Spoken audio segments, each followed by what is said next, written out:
आज जो हमने टॉपिक डिस्कस करना है that is related to overloading and overriding. दोनों टर्म्स देखने में स्लाइटली एक जैसी हैं बट उनका कॉन्सेप्ट और उनका background is totally different. If I talk about method overloading, method overloading का मतलब ये होता है, पहला आपके लिए अंडरस्टैंड करना यही ज़रूरी है कि मेथड ओवरलोडिंग होता क्या है। मेथड ओवरलोडिंग हम कहते हैं कि फॉर एग्जांपल एक क्लास है और एक क्लास में दोनों सेम नेम के फंक्शंस हैं। ठीक है, क्लास एक ही है, एक ही क्लास है और उसके अंदर दो फंक्शंस हैं जिनका नेम सेम है but their signature is different. अब what actually comes in signature? Signature का मतलब है कि there is a difference in return type और there is a difference in their parameter types. ठीक है, तो ओवरलोडिंग के लिए बेसिक चीज, अगर आपको कोई कोड दिया जाए और आपसे पूछा जाए elaborate whether it is overloading या ओवरराइडिंग, तो एक बार याद रखें, ओवरलोडिंग का मतलब है एक ही क्लास के अंदर सेम नेम का के multiple functions but they have different signatures. Signatures mean they are different in terms of parameters. लेकिन जब आप अगर बात करोगे ओवरराइडिंग की, तो ओवरराइडिंग का मतलब है ओवरराइडिंग का मतलब है पेरेंट क्लास के अंदर एक फंक्शन है और चाइल्ड क्लास के अंदर भी सेम नेम का फंक्शन है और सेम मेथड नेम, सेम उसका signature, same parameters, same return types, यानी टू एग्जैक्टली सेम फंक्शंस हैं without any difference but they are in different classes. और वो कैसी क्लासेस में होंगे? पेरेंट चाइल्ड रिलेशनशिप वाली क्लासेस में होंगे। यानी एक फंक्शन पेरेंट क्लास में होगा और दूसरा चाइल्ड क्लास में होगा। So overriding and overloading are two important concepts in Java. They are confusing for Java initial developers, novice developers, जो कि शुरू शुरू में जावा सीख रहे होते हैं। तो sometime it might confuse you out that what actually is overloading and what actually is overriding. So this lab illustrates their differences by using two similar or simple examples. यहाँ देखें आप, सबसे पहले क्लास डॉग, यहाँ पर भी है class dog. अभी ओवरलोडिंग अगर आपने एलैबोरेट करनी है तो इसका मतलब है एक ही क्लास होगी डॉग और उसके अंदर आप दो फंक्शंस लिख लोगे विद द सेम नेम लेकिन उनका स्लाइटली डिफरेंट सिग्नेचर होगा। जैसे अगर आप इस क्लास की बात करो, क्योंकि मैं ओवरलोडिंग का कॉन्सेप्ट एक्सप्लेन कर रही हूँ, तो इस क्लास में बार्क, यहाँ भी बार्क फंक्शन है। ठीक है, लेकिन ये बार्क डिफरेंट है इस बार्क से क्योंकि इसके अंदर इंट नंबर एक पैरामीटर जा रहा है और इसके अंदर इंट नंबर एक पैरामीटर नहीं जा रहा, इसके पैरामीटर्स एम्प्टी हैं। So this is known as overloading. अब ओवरराइडिंग के लिए आपने बनाई एक क्लास, उसके अंदर एक फंक्शन लिखा बार्क, दूसरी आपने उसकी चाइल्ड क्लास बनाई जो कि एक्सटेंड कर रही है डॉग को, उस क्लास के अंदर आपने एक फंक्शन लिखा बार्क। इसका सिंटैक्स और पेरेंट क्लास के अंदर वाले बार्क का सिंटैक्स एग्जैक्ट सेम होना चाहिए, तो ये ओवरराइडिंग होगी। So, in general, overloading occurs when two or more methods in one class have the same method name but different parameters. ठीक है, जो सिग्नेचर का टर्म मैं यूज कर रही हूँ आप उसकी जगह पैरामीटर्स का टर्म भी यूज कर सकते हैं। That means they have exactly same name but different parameters और they should be in the same class, एक ही क्लास के अंदर उनको होना है। This is known as overloading. अभी अगर आप बात करो ओवरराइडिंग की, तो ओवरराइडिंग में ये बात याद रखें कि हमेशा दो क्लासेस होंगी और उनके अंदर एक पेरेंट क्लास में फंक्शन होगा और एक चाइल्ड क्लास में फंक्शन होगा, सेम नाम वाला और सेम सिग्नेचर वाला, यानी सेम पैरामीटर्स वाला, सेम रिटर्न टाइप वाला। ठीक है, यानी दो क्लासेस होंगी और दोनों क्लासेस में एग्जैक्ट सेम फंक्शन होगा, पेरेंट क्लास में भी और चाइल्ड क्लास में भी, और उस कॉन्सेप्ट को आप बोलते हो कि ओवरराइडिंग। सो पर्पस क्या है आपके ख्याल में? डू यू नो कि व्हाई डू वी यूज मतलब सेम क्लास के अंदर same function, specially in terms of overriding? If we ask, do you have any question related to it, why do we use overriding?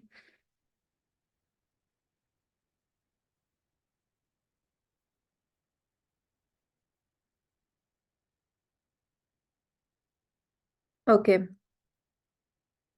Overloading तब use होता है जब आपके ख्याल में एक ही फंक्शन है लेकिन वो आपको पता नहीं उसका बिहेवियर, समटाइम्स वो दो पैरामीटर्स को एक्सेप्ट करेगा, समटाइम्स वो चार पैरामीटर्स को एक्सेप्ट करेगा।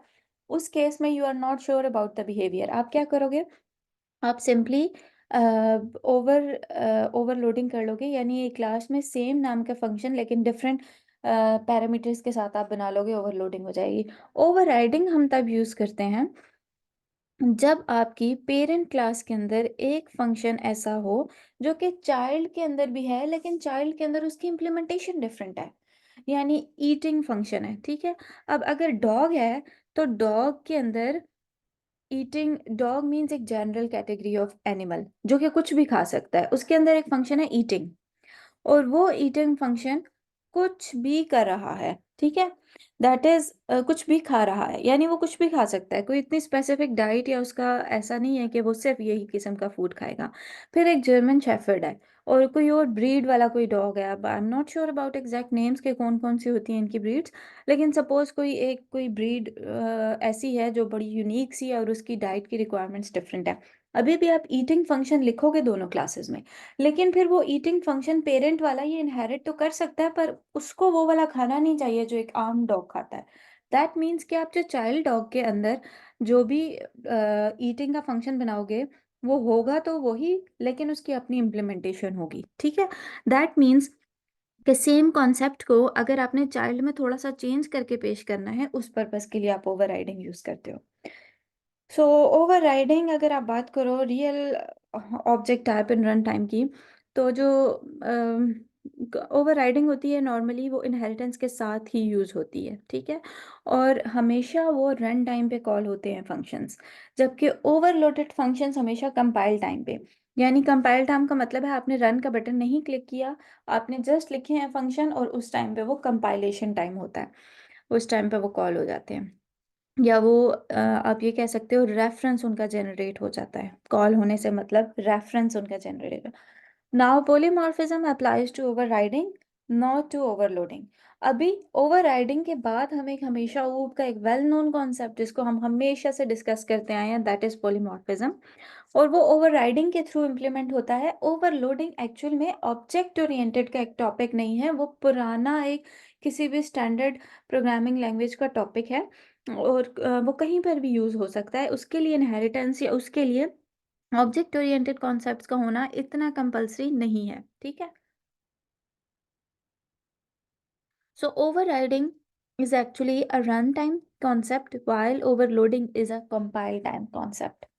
कंपाइल टाइम कॉन्सेप्ट का मतलब है जैसे ही आपने कोड लिखा, आपने उसको रन नहीं किया, समटाइम्स वो नीचे आपको रेड रेड लाइन एरर दे रहा होता है, that means that is compile time का एरर। जब आप चला के देखते हो तो जो नीचे एरर आता है वो रन टाइम का एरर होता है। So simply the difference is कि अगर आपने कोई भी प्रोग्राम लिखा है ओवरलोडिंग का, तो वो कंपाइल टाइम कॉन्सेप्ट है, और अगर आपने ओवरराइडिंग इम्प्लीमेंट की है that is run time concept.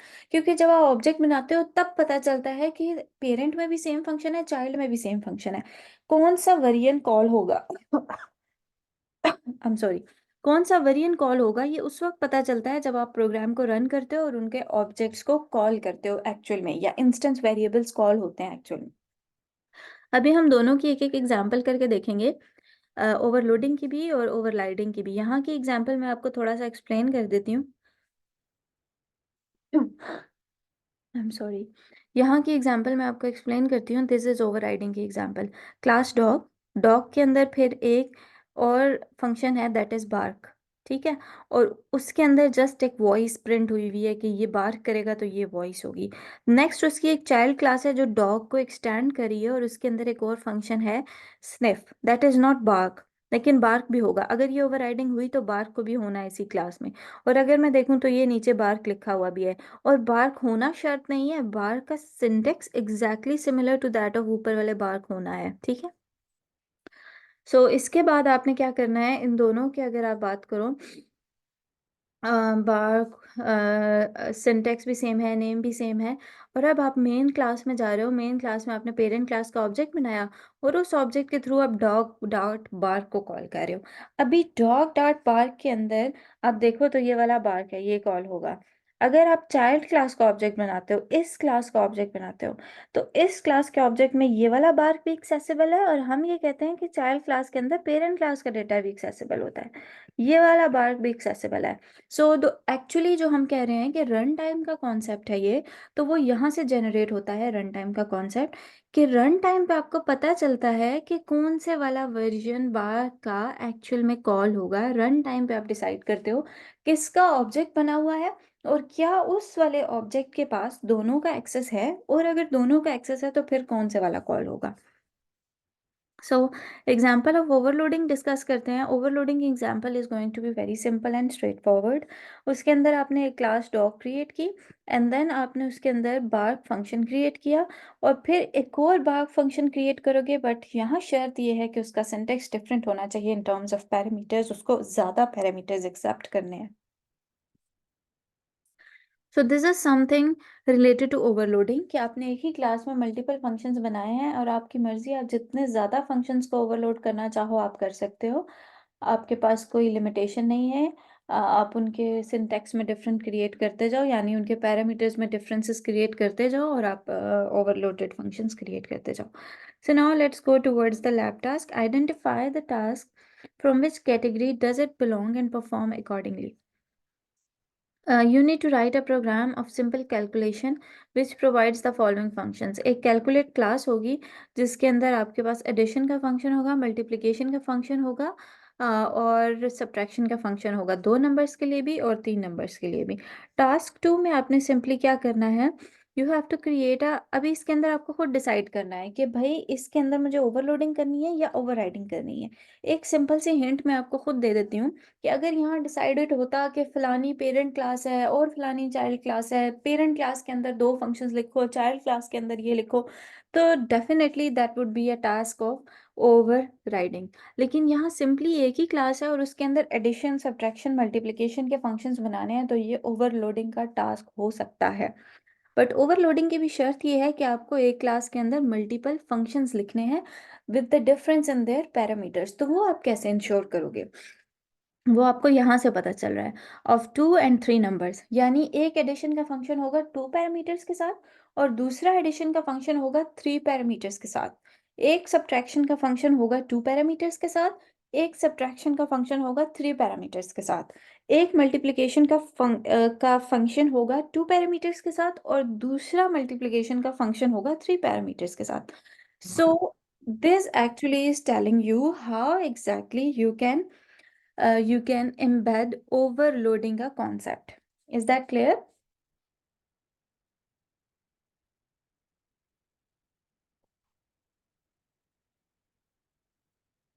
Okay, next है, इस टास्क को भी आपने खुद देखना है कि ये ओवरलोडिंग का टास्क है या ओवरराइडिंग का। इस फिगर को देखते साथ आपको अंदाजा हो जाना चाहिए कि ये टास्क एक्चुअल में ओवरराइडिंग का टास्क है। ये टास्क एक्चुअल में ओवरराइडिंग का टास्क है। अभी ये कैसे आपको पता चला कि ये ओवरराइडिंग का टास्क है? ये आपको ऐसे पता चला क्योंकि इसके अंदर इनहेरिटेंस इन्वॉल्व है और जहाँ जहाँ इनहेरिटेंस आ जाती है, और गौर से देखो, get rate of interest in parent class bank, get rate of interest in SBI, that is a child class, get rate of interest in ICICI, or that too is inside the child class, which has the same function as that of bank class, and Axis has also the same function, that is get rate of interest with return type as float, and that too is the child class of bank class। ठीक है, अभी आपने क्या करना है, एक बहुत clear notion आपको मिल गया है एंड दैट इज कि आपके पास एक पेरेंट क्लास है और उसके अंदर सारों के सारों का फंक्शन एक ही है, that is get rate of interest, यानी सेम फंक्शन है throughout the child classes as well as in the parent class. जिसका मतलब ये हुआ, this is an example of method overriding and this can actually trigger polymorphism. अब polymorphism कब trigger होता है? वो तब ट्रिगर होता है जब आपने किसी भी चाइल्ड और पेरेंट क्लासेस के अंदर इनहेरिटेंस को आपने इम्प्लीमेंट किया हो and then method overriding should be there. If method overriding is not there, that means you are not 100% sure whether this is an example of polymorphism or not. Actually, we'll be discussing polymorphism in next lecture, not in this lecture, but this method overriding gives the basis for polymorphism. Okay, so यहाँ पर आपने देख लिया कि एक function है gate rate of interest जो आपने कैलकुलेट करना है और इसका एग्जैक्ट सेम रिटर्न टाइप है, इसकी सेम फंक्शन की के पैरामीटर्स हैं, that means this is an example of method overriding. So अभी हम एक कंपाइलर पर प्रैक्टिस करके देखते हैं एग्जांपल, और मैं इस टास्क की स्क्रीनशॉट भी ले लूँ क्योंकि आई थिंक कि गूगल क्लासरूम में जो पेस्ट होता है वो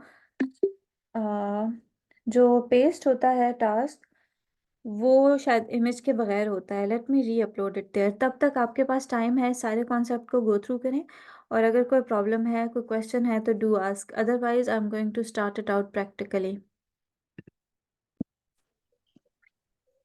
सो अभी I am going to discuss overloading in practical. तो ओवरलोडिंग के अंदर आप क्या करते हो, हमेशा एक ही क्लास के अंदर मल्टीपल फंक्शंस क्रिएट करते हो। जैसे हमने देखा था अभी के एडिशन 2 वर्ड्स की और 3 वर्ड्स की के लिए हमें फंक्शंस लिखने थे। तो मैं यहाँ क्या करती हूँ, ये मेन क्लास है, दूसरी कोई भी क्लास लिखती हूँ और उसका नाम मैं बनाती हूँ कैलकुलेटर। ठीक है, उसको मैं लिखूंगी क्लास कैलकुलेटर। और इस क्लास के अंदर मैं बनाने जा रही हूँ फंक्शंस। कितने फंक्शंस, 2 फंक्शंस शायद मैं लिखती हूँ एडिशन के, पब्लिक वॉइड ऐड। ठीक है, और इनके अंदर आप लगाओ add int A comma int B. उसमें यह था कि आपने एडिशन 2 नंबर्स की भी परफॉर्म करनी है और 3 की भी। तो 2 नंबर्स के लिए हमने फंक्शन लिख लिया, अब 3 के लिए लिखते हैं, public void add int A comma int B comma int C. ठीक है, अब ये 3 डिफरेंट नंबर्स के लिए आपने फंक्शन लिखा है। अब इस केस में आप वेरिएबल डिक्लेयर कर दो int res1 comma res2, that means result1 और result2। ठीक है, अब आप क्या करोगे, यहाँ आप करोगे res1 equals to A plus B. ठीक है, और यहाँ आप करोगे res2 equals to A plus B plus C. ठीक है, now just print it out, system dot out dot println के थ्रू आपने इसको प्रिंट करना है। ठीक है, ये आपने प्रिंट किया, इसको इधर, इसको भी आप इधर प्रिंट कर लो। यहाँ आप लिखो res1, यहाँ आप लिख दो res2। अभी आप गौर करें, यहाँ जो चीज़ नोटिसेबल है वो ये कि this is an example of overloading. Overloading example कैसे है कि आपने एक क्लास के अंदर 2 फंक्शंस बनाए हैं, उन दोनों का नाम सेम है, ऐड ऐड। डिफरेंस क्या है उनके पैरामीटर्स में, यहाँ 2 पैरामीटर्स हैं, यहाँ 3 पैरामीटर्स हैं। So this is an example of overloading. अभी इसको आप रन कैसे करोगे, आपको सिंपली क्या करना है, इन फंक्शंस को यहाँ से आप ऑब्जेक्ट बनाओ और कॉल कर लो, calculator c equals to new calculator. ठीक है, और इसको आप करो c डॉट ऐड और इसके अंदर पास करो 5,7। यहाँ करो c डॉट ऐड, इसमें पास करो 1,2,3 सेमीकोलन। ठीक है, इसको आप कर लो रन। दैट्स इट, आपने फर्स्ट वैल्यूज को ऐड किया और फिर आपने सेकंड 3 वैल्यूज को ऐड किया। This is an example of overloading. अभी हम इसी प्रोग्राम में ओवरराइडिंग की एग्जांपल करते हैं। ओवरराइडिंग की एग्जांपल के लिए पेरेंट चाइल्ड रिलेशनशिप होना ज़रूरी है। तो मैं क्या करती हूँ, कैलकुलेटर के अंदर एक चाइल्ड क्लास बना लेते हैं, क्लास मोबाइल कैलकुलेटर, मॉब कैल। ठीक है, इसका मतलब है ये मोबाइल का कैलकुलेटर है। और इसके अंदर भी आप क्या परफॉर्म करो, सेम एडिशन परफॉर्म करो। ठीक है, इसके अंदर से हम ओवरलोडिंग हटा देते हैं, ये ओवरलोडिंग के कॉन्सेप्ट्स रिमूव हो गए हैं। ठीक है, अभी ये जो मोबाइल कैलकुलेटर है ये चाइल्ड क्लास है, और ये एग्जाम्पल भी अब किसकी हो गई है, ये ओवरराइडिंग की एग्जाम्पल हो गई है। ठीक है, मोबाइल मॉब कैल एक्सटेंड्स कैलकुलेटर। ठीक है, अभी आपने क्या करना है कि यहाँ पर एक नया फंक्शन बनाना है जिसका नेम और पैरामीटर या सिग्नेचर एग्जैक्टली सिमिलर हो। मैं इसको कॉपी करके यहाँ पेस्ट कर रही हूँ। ठीक है, दैट मीन्स के ऊपर भी ऐड फंक्शन है और नीचे भी ऐड फंक्शन है, और दोनों के थ्रू हम रिजल्ट को प्रिंट कर रहे हैं। यहाँ आपने रिजल्ट डिक्लेयर नहीं किया, उसको हम इधर डिक्लेयर कर रहे हैं। ठीक है, यहाँ मैंने क्या किया, चाइल्ड क्लास का ऑब्जेक्ट बनाया और उसके पेरेंट क्लास का ऑब्जेक्ट बनाया और उसके थ्रू कॉल कर दिया मैंने रेस को। सो this is an example of overriding. Overriding में सिर्फ मैंने क्या किया, एक पेरेंट क्लास बनाई, उसके अंदर ऐड फंक्शन बनाया, एक चाइल्ड क्लास बनाई, उसके अंदर भी ऐड फंक्शन बनाया। अब दोनों के अंदर जो पैरामीटर का नंबर है, जो पैरामीटर की टाइप है, जो फंक्शन की रिटर्न टाइप है, both of these having the exact similar statistics. That means कि ये दोनों एग्जैक्टली सेम है, और इसका ये मतलब है कि जो भी कॉल होगा वो रन टाइम पे कॉल होगा। हमें नहीं पता कौन सा कॉल होगा, वैसे हम गेस कर सकते हैं डेफिनेटली कि ये देखो ये है 5 और 7, अगर वो इसको भी कॉल करे इम्प्लीमेंटेशन सेम है, इसको भी चले इसकी इम्प्लीमेंटेशन को मल्टीप्लाई कर देते हैं ताकि आपको पता चले कि डिफरेंस क्या है। यहाँ हो रहा है A+B और यहाँ हो रहा है A*B। अभी इसको हम रन करते हैं। अभी देखें इसने क्या किया, पेरेंट के ऑब्जेक्ट के साथ आपने कॉल किया तो इसने पेरेंट वाले इसको कॉल किया। यही अगर मैं इसको चेंज करूं और चाइल्ड के रेफरेंस के साथ कॉल करूं तो वो चाइल्ड के वाले फंक्शन को एग्जीक्यूट कर देगा। ठीक है। सो रन टाइम पे डिसाइड होता है कि कौन से वाला ऑब्जेक्ट या कौन सा फंक्शन कॉल होता है। This was all about overloading and overriding. किसी का कोई क्वेश्चन है तो प्लीज आस्क।